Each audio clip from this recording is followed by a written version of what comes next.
ท่าซีหัวเนี่ยได้ให้เขากับเพื่อนข้างๆบ่ได้ท่าให้เขากับเพื่อนตัวเองฟังบ่ผิดสั่งซีเท่าแต่ได้ซีแบบนี้มาซึ่งมันเข้ากับเพื่อนข้างๆอย่างลงตัวส่วนเพื่อนของเจมส์แมนซีนี่เลยแล้วจักปีมันสิเป็นซีเท่าดีแต่ได้ท่าแต่ทางในส่วนทางนอกแม่นมีแต่ซีห้องผืนยังบ่ได้ท่าซีแท้เถื่อเสียเงินอีกแล้วทั้งค่าซื้อซีทั้งค่าจ้างคนมาท่าซีเฮ็ดเนี่ยได้ก็มีแต่ไปซื้อซีมาใหม่แล้วก็ได้ท่าเองบัดนี้มาฮอดนี้ทุกคนก็อาจจะสงสัยว่าเป็นหยังจึงซื้อผิดโดยความที่ว่าอยากประหยัดเงิน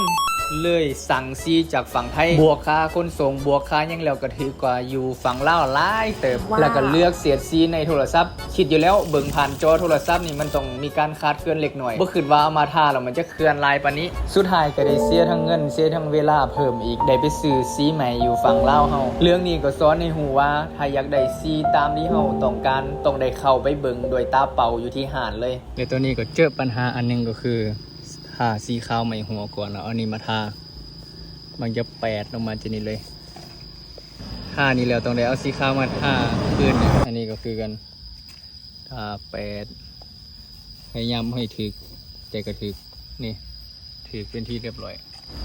มือที่สองแล้วยังทาบ่เหลียวเถื่อมือว่านี่ทาเหลียวแต่ทางในมือนี้ก็มีเมียมายืนให้กำลังใจผมแต่ก็คือเก่าทาจนมือจนคำก็บ่เหลียวมือนี้เพราะว่ามือได้ก็ทาเอาแต่ตอนแรงตอนบ่มีแดดแล้วบ่อยากตากแดดยานดำมือที่สามลูกมาทาแต่เสามาทาตั้งแต่ตอนแดดบ่ออกอันนี้เจมจะทาแต่รอบเดียวทาอยากให้ดีแท้ตรงแม่นทา2รอบซีอันนี้ก็อยากเข้มไปนิดนึงที่จริงต้องให้มันคือกับซีของกระเบื้องหลังจากที่ทาทั่วหมดแล้วก็เลาะเก็บรายละเอียดแล้วก็ถือว่าเป็นอันเสร็จสิ้นทุกคนว่าซีนี่เข้ากับเพื่อนแล้วบ่